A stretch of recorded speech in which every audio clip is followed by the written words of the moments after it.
Premier épisode d'Exploraform. Aujourd'hui, nous sommes avec Chris. Salut Patricia.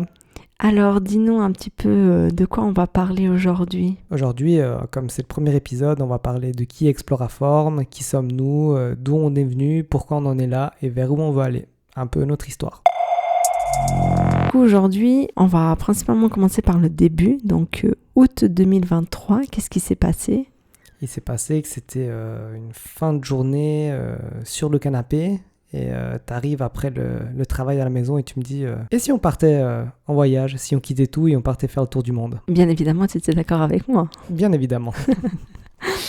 C'est fou parce qu'on a toujours les mêmes avis, que ce soit des idées les plus folles, on est toujours synchro par rapport à ça.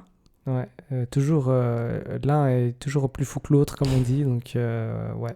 Et j'ai pas hésité, j'ai tout de suite sauté sur l'occasion. Complètement. Du coup, on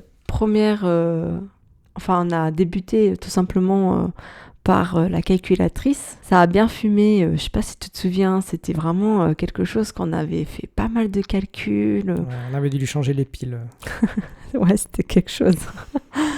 Ouais, du coup, on a pris la décision de partir voyager. On s'était dit une année. Et puis là, en fait, une aventure commence. On a commencé à annoncer à nos proches. On commande nos passeports.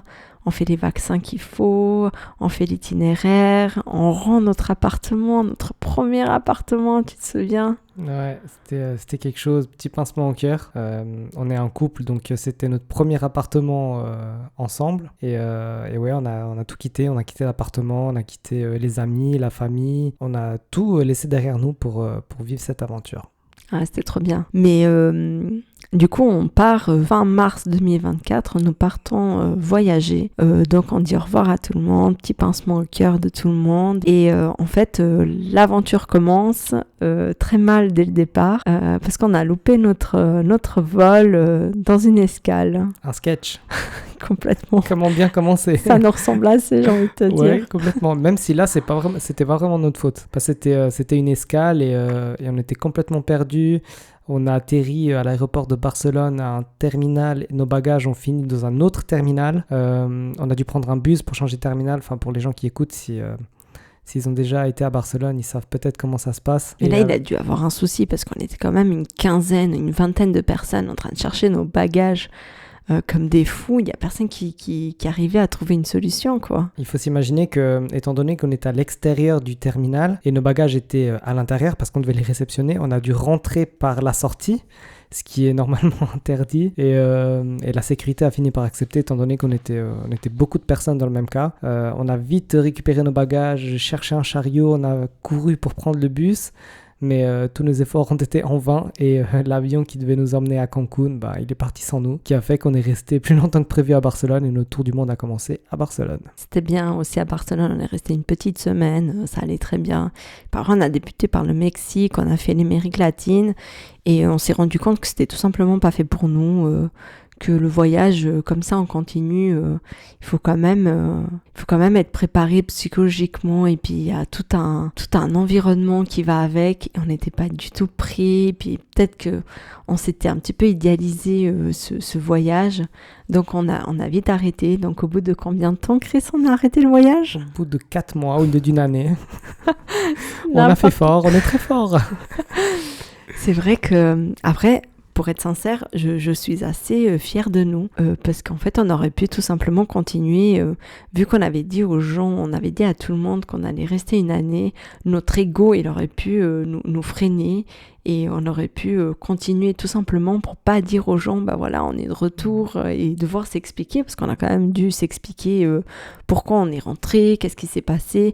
Et puis, bien évidemment, chaque personne a un avis très personnel sur le sujet. Et ce que je dis souvent, c'est où je m'explique concrètement avec les gens seulement ceux qui ont fait le voyage comme ça, parce qu'autrement t'arrives pas à comprendre. Tu peux t'imaginer parce que tu vois des trucs sur Instagram que c'est incroyable, des paysages paradisiaques, mais c'est pas tant que ça, quoi. Ouais, on avait surtout rien à prouver à personne, donc à partir du moment où le plaisir est devenu un peu une corvée, il faut s'imaginer quand on part avec un sac à dos et on a visité 7 pays en 4 mois, donc c'est pas comme si c'était de tout repos non plus. Et c'est vrai que les conditions sont pas toujours idéales. Quand on part pour une année, on s'imagine bien qu'on va pas loger dans des hôtels 5 étoiles, loin de là. Dépend les endroits où on était, c'était pas toujours la grande classe au niveau de l'hygiène, par exemple. Et c'est vrai qu'à un moment donné, c'était mieux pour nous de dire qu'il fallait mettre un terme parce que simplement, c'est pas fait pour nous, je pense. C'est pas que on n'a pas tenu, c'est que simplement, il y a des personnes qui peuvent le faire. Je pense que nous, 4 mois, c'était suffisant. Complètement. On n'aurait pas pu faire plus. Après, je trouve qu'on était en accord pour la décision de partir après le Brésil et que, en fait, à aucun moment on s'est retrouvés désespérés les deux en même temps. Alors il y a eu des moments où on était au plus bas, on n'était pas du tout dans le même mood, que ce soit toi ou moi, mais pas en même temps. Du coup, à chaque fois, on se motivait, vice versa. C'était assez incroyable. Mais donc voilà, donc on avait plein de projets de podcasts pendant le voyage et tout, donc tout est tombé à l'eau. On s'est dit en fait ça va pas, on n'était pas motivés, ça allait pas. Du coup on a mis de côté le contenu, un créateur de contenu complètement.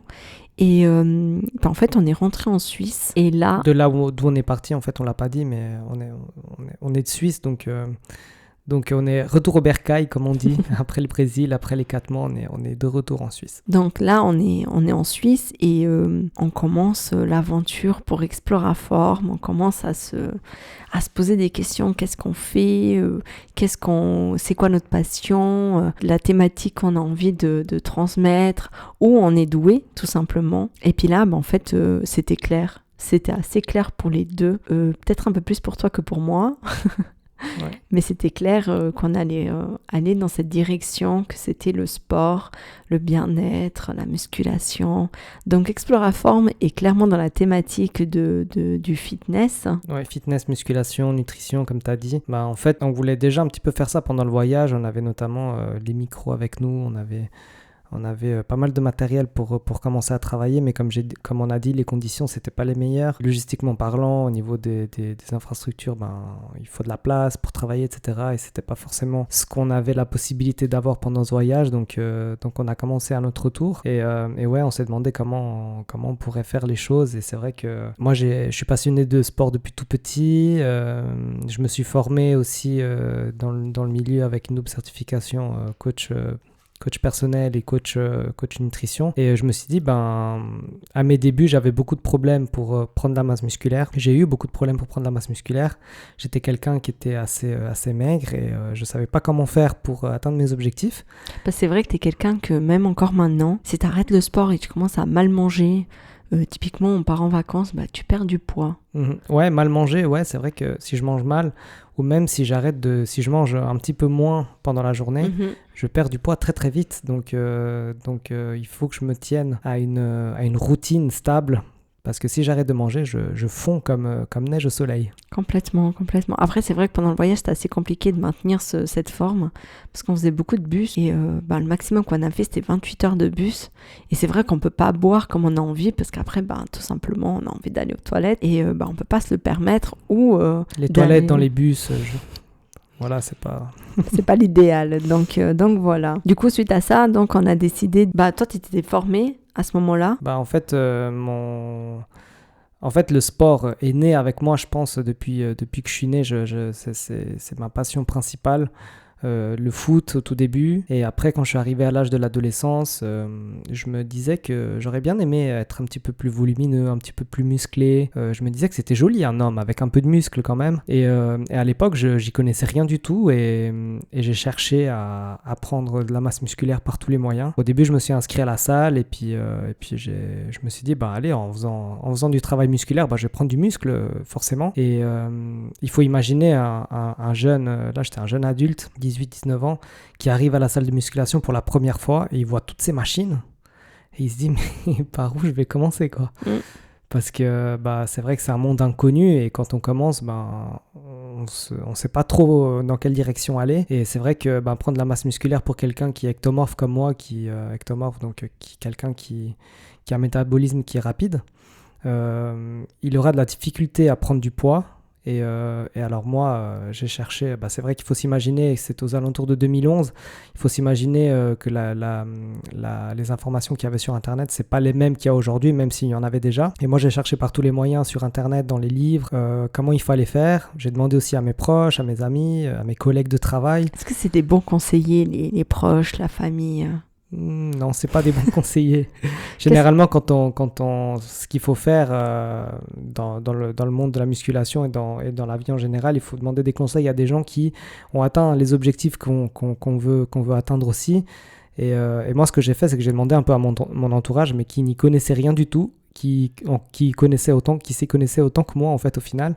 Et certains m'ont dit qu'il fallait faire de la course à pied, d'autres qui m'ont dit qu'il fallait s'entraîner tous les jours, d'autres qui m'ont dit qu'il fallait manger du McDo, du fast-food. Sur quoi ils se basent en fait pour te donner des conseils comme ça? Ouais, je pense que c'est des connaissances un petit peu... Ouais, c'est des croyances un peu, je pense, à mon avis. Et ils me disaient tout et n'importe quoi. Et en fait, au final, c'était une masse d'informations, des informations contradictoires. Et puis en fait, c'est vrai qu'à la fin, je me suis retrouvé avec tellement d'informations, mais rien de concret. Ce qui a fait qu'au bout de 2-3 mois, j'ai abandonné la salle de musculation et j'ai continué à jouer au foot parce que je savais pas en fait si ce que j'étais en train de faire c'était juste ou faux, et comme j'avais pas de résultat, et surtout que si on sait pas ce qu'on fait est juste, si la direction est bonne, simplement on abandonne et on laisse tomber.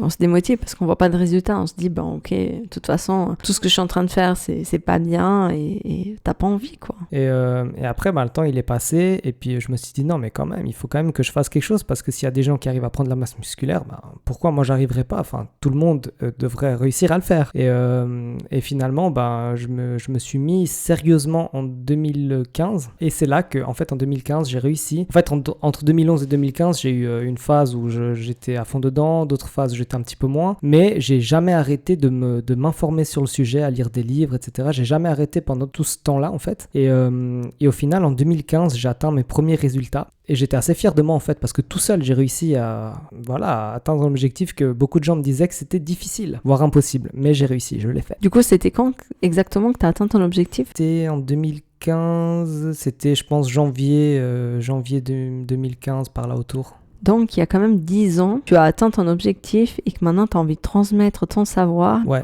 en fait, il faut pas 10 ans pour avoir des résultats en musculation. Ce qu'il faut, c'est... moi, ça m'a pris 10 ans parce que j'avais pas d'informations. Je savais pas comment il fallait faire. Et entre toute cette masse d'informations contradictoires, j'ai dû faire le tri entre le vrai et le faux. Et à partir du moment où je savais vers où je devais aller, alors là, c'était beaucoup plus facile. Et à partir du moment que tu sais vers où tu vas, après, tu atteins les objectifs, il faut juste t'y tenir et puis avoir une routine stable, et c'est comme ça que j'ai atteint mes premiers résultats. Et tu en as fait ton métier. Exactement.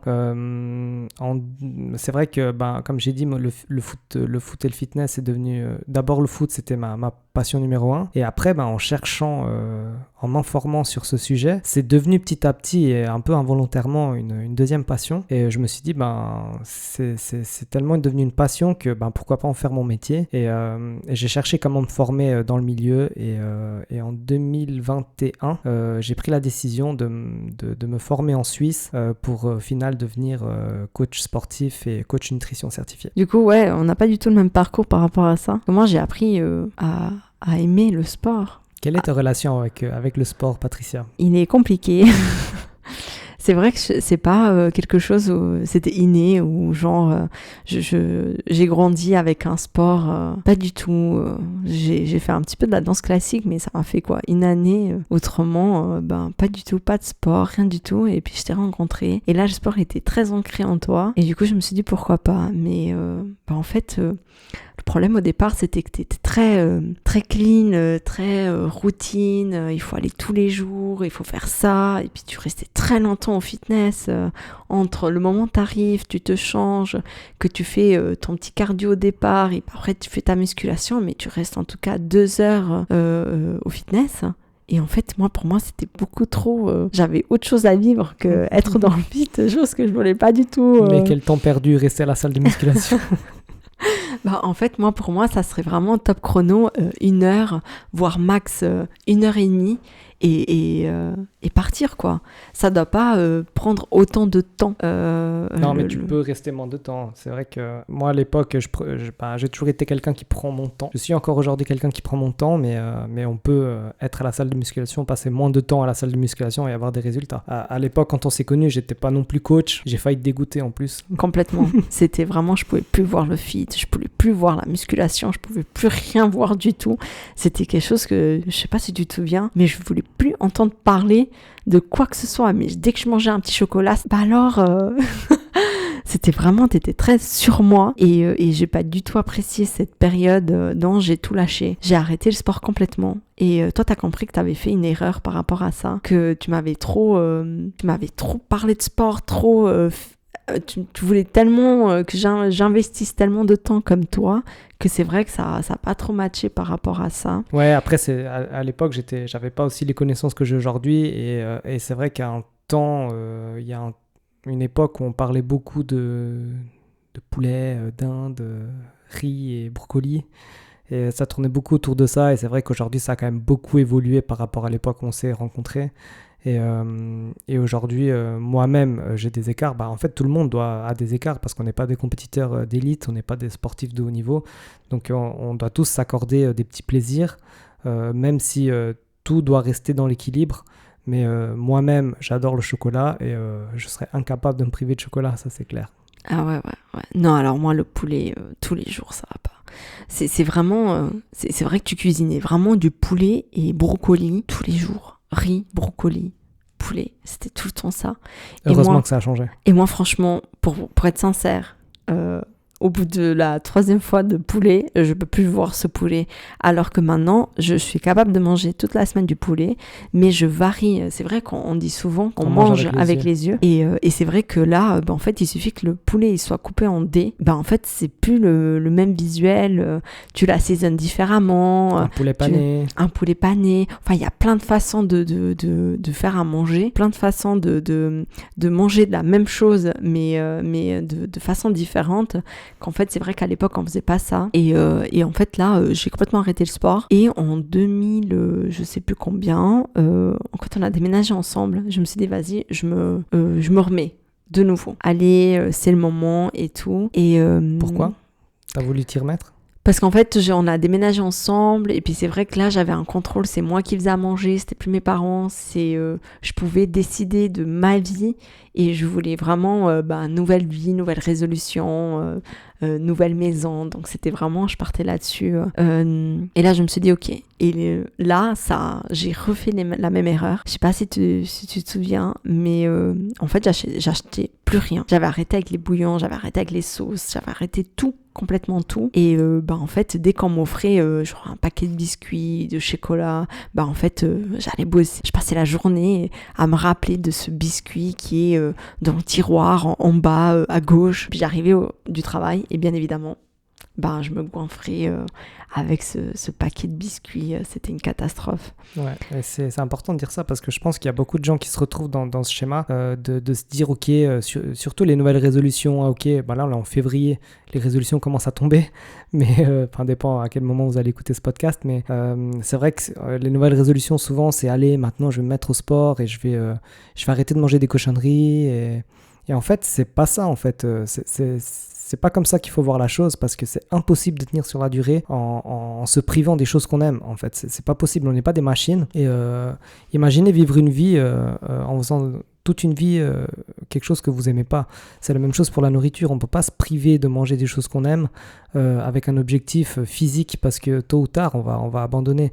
Le sport c'est aussi le mental et en fait on peut pas avoir des résultats physiques si le mental ne suit pas. Le mental, le moral, etc. Donc non, c'est comme je disais avant, il faut avoir un équilibre entre une routine saine mais en se faisant plaisir aussi parce que sinon c'est juste impossible. C'est vrai qu'au début j'ai fait cette erreur de me priver de tout et c'est vrai que ça m'a créé des frustrations inutiles et puis c'est pas sain de vivre comme ça. J'ai commencé le CrossFit au même temps et en fait l'alimentation est venue toute seule naturellement. En fait ça devenait plus un problème l'alimentation, c'était ancré en moi et c'est vrai que pour ma part en tout cas, plus je m'entraîne et moins j'ai envie de manger mal parce qu'en fait, t'arrives plus à suivre l'entraînement autrement. Typiquement, je vais à l'entraînement le matin et j'ai pris un petit déjeuner pas du tout adéquat pour un entraînement, en fait, je me retrouve au bout de 5 minutes d'entraînement claqué et j'arrive plus à soulever le poids que je soulevais il y a peut-être une semaine. Et en fait, là, tu te retrouves avec une frustration supplémentaire parce que en fait, ton entraînement, il a échoué. Enfin, entre guillemets, et t'as l'impression que tes objectifs, ils sont plus atteints. Et ça, c'est clairement l'alimentation. Donc, c'est vraiment, ok, je m'entraîne, mais je m'en fous de l'alimentation. Non, c'est pas ça. Et puis, c'est vrai que si tu fais super attention à l'alimentation, en fait, le fitness est un plus. Je sais pas qu'est-ce que t'en penses par rapport à ça. Je pense que les deux vont ensemble. On peut pas juste bien manger et ne pas s'entraîner ou bien l'inverse. Je pense que l'alimentation va avec le sport et le sport va avec l'alimentation. C'est clair que si on n'a pas vraiment des objectifs précis, qu'on n'aime pas le sport et qu'on n'a pas envie de s'entraîner, si on mange bien, c'est déjà un bon point, c'est sûr. Mais pour quelqu'un qui fait du sport et qui mange mal, après ça dépend toujours de l'objectif, mais même si on recherche un petit peu de performance et qu'on mange mal, c'est clair que l'alimentation va sans aucun doute avoir un impact sur la performance. Donc, et quand on parle de performance, on ne parle pas ici de performance monstrueuse. Simplement aller à la salle en tant qu'amateur et faire un bon entraînement, c'est déjà de la performance. Donc oui, la nutrition et l'alimentation vont ensemble. Et après, quand on parle de bien manger, on n'est pas là de nouveau en train de parler de choses hors normes et incroyables, mais simplement, comme tu disais, avoir un bon petit déjeuner avant d'aller s'entraîner, c'est déjà bien manger, c'est déjà quelque chose qui fera la différence. Du coup, là, j'ai commencé le CrossFit, après on est parti en voyage, donc j'ai arrêté et j'ai pas repris tout de suite. Et là, je suis de nouveau en musculation. Et pour être sincère, j'apprends à aimer parce que je suis plus adrénaline, exercice HIIT et pas du tout en mode... C'est moi qui veux la pousser là-dedans, c'est moi qui veux. Non, mais c'est vrai que la musculation, c'est très... monotone. Ouais, non, mais c'est fou, hein. Faut être clair là-dessus. Parce que c'est vrai qu'on fait un exercice qui dure quelques secondes et on est là en train d'attendre pendant 2 minutes pour pouvoir récupérer, pour pouvoir faire l'exercice suivant. J'apprends à aimer et c'est vrai que pour l'instant, je me sens assez bien. Et je suis assez régulière, j'ai une bonne musique... Et ça roule. Fait aussi la différence. Hein. Oui, donc voilà, du coup, on n'est pas du tout dans le même mood par rapport à ça. Toi, t'es très routine, tu peux manger tout le temps la même chose. Moi, je suis plus alimentation variée, sport, en fait, on n'aime pas du tout la même chose. Après, on n'a peut-être pas non plus les mêmes objectifs. Oui, donc c'est ça qui est important, c'est avoir une routine qui est adéquate avec l'objectif qu'on a. Si on a juste envie de faire un petit peu de sport et avoir quelques résultats, ou bien s'il y a quelqu'un qui a envie de prendre 10 ou 15 kilos de muscles, on n'aura pas la même routine. Ça, c'est OK, c'est pour ça que le sport et la nutrition, c'est très personnel. Et ce qui va marcher pour moi va pas forcément marcher pour quelqu'un d'autre. Je suis d'accord là-dessus. Du coup, Exploraform a été créé tout simplement pour aider avec nos expériences, surtout la tienne, que tu es quand même certifiée. Donc, faut pas l'oublier. Donc, ça sera plus toi qui va donner des conseils et moi je vais plutôt transmettre mon expérience personnelle. Et les frustrations que les gens peut-être ils n'osent pas dire ou tout simplement ils le ressentent mais ils l'expriment pas forcément. Donc voilà, Exploraform va aider les gens à atteindre leur objectif. Donc ça, et puis surtout les formations, parlant des formations. En fait, ce qu'il faut aussi dire avant de parler des formations, c'est qu'on parle très souvent des gens qui veulent perdre du poids, mais on parle très peu des gens qui veulent prendre du poids. Et ça, c'était mon cas. C'est pour ça que j'ai commencé la musculation. Alors, bien évidemment, tout le monde ne fait pas du sport pour l'esthétique, mais je pense que quelque part, on commence tous à cause de ça. Et dans mon cas, c'était clairement pour prendre de la masse musculaire, pour prendre du volume. Et je savais pas comment faire, comme je l'ai dit au début. Et on parle pas beaucoup de ça. On parle beaucoup de perte de poids, mais jamais beaucoup moins de prise de masse musculaire. Et quand je dis prise de masse musculaire, ça veut dire prendre simplement du poids. Et on en parle peu. Donc on va beaucoup parler on va beaucoup aborder cette thématique. On en parlera d'autres aussi. Et c'est vrai que mon expérience, comme je l'ai dit, ça fait plus de 10 ans que je pratique ce sport. Je suis formé aussi. Donc les deux variantes vont faire qu'on va pouvoir apporter beaucoup de valeur aux gens qui ont ce type de problème-là. Et comment on va le faire? On va le faire via nos réseaux sociaux. Donc j'invite tout le monde déjà à nous suivre, à liker ce podcast. Exploraform, donc tous nos réseaux, que ce soit sur YouTube, sur TikTok et sur Instagram. Et donc comme j'ai dit, on va aborder plusieurs thématiques et sur les réseaux sociaux, on va le faire de façon Très succincte. brève. Voilà, exactement. Mais après, pour aborder les sujets de façon plus globale et plus profonde, on va le faire en formation. Ces formations seront sur notre site internet, donc exploraformacademy.com, académie avec Y à la fin, exploraformacademy.com, je répète. Et puis là, on va aborder plusieurs formations, plusieurs thèmes, plusieurs choses qui s'englobent dans cette thématique-là. Et donc, dans un objectif, comme tu as dit, d'aider le maximum de personnes à passer au travers ces problèmes-là qu'on rencontre durant nos vies, que ce soit au niveau alimentaire, que ce soit au niveau sportif. C'est clair, tu as dit que c'est surtout moi qui vais apporter des conseils parce que je suis certifié, mais ton côté sera aussi important parce que c'est via ton expérience et tes connaissances que tu vas pouvoir aussi amener des sujets sur la table. Quelqu'un qui n'était pas forcément sportif avant de me connaître, et donc tu connais aussi ce milieu-là de problèmes que tu as rencontrés, comme tu disais avant, par rapport aux frustrations alimentaires, etc. Donc ça sera aussi important de voir ton côté, parce que ton côté, c'est toi qui vas amener les problèmes et moi, je vais amener un petit peu les résolutions.